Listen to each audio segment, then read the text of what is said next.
Today, 11th of January 2023, GHRTV was present at the International Court of Justice in The Hague to follow the proceedings of the monumental South Africa versus Israel hearings.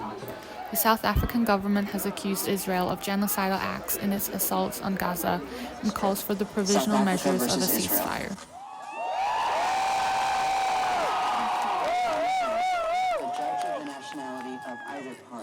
Demonstrators and protesters in favor of both Israel and Palestine were present outside the ICJ as the hearings began. Those in support of Israel called for the release of hostages held by Hamas and argued that Israel's actions are in the name of self-defense against the atrocities committed by Hamas on 7th October 2023, in which thousands of Israeli citizens were killed. Bring them home! Bring them home! Bring them home! We're here today to support Israel, stand beside Israel, and say that we are shocked that Israel is being accused for genocide after all it's been through on the 7th of October.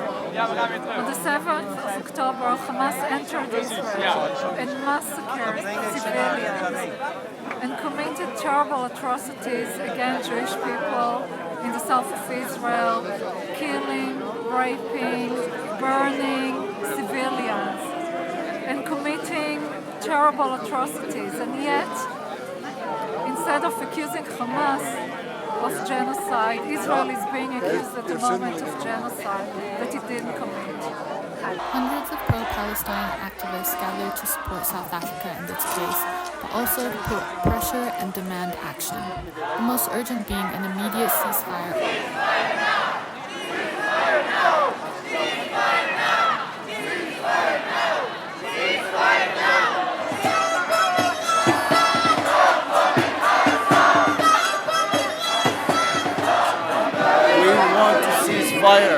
We want to cease fire and we want the court. This is what all people say want, demand. We want the court to condemn Israel for its atrocities, its genocide, and for its ethnic cleansing. I'm protesting today because this is one of the worst humanitarian disasters I've ever seen in my lifetime, and yet also it's one of the slowest reactions we've ever seen. And what people have been calling for since the very beginning is a ceasefire. And still, since October 6th, we've seen 25,000 people die, countless more before that.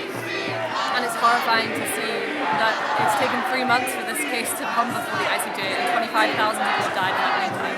And yet, again, we're just here asking for a ceasefire. Palestine will never die! Palestine will never die!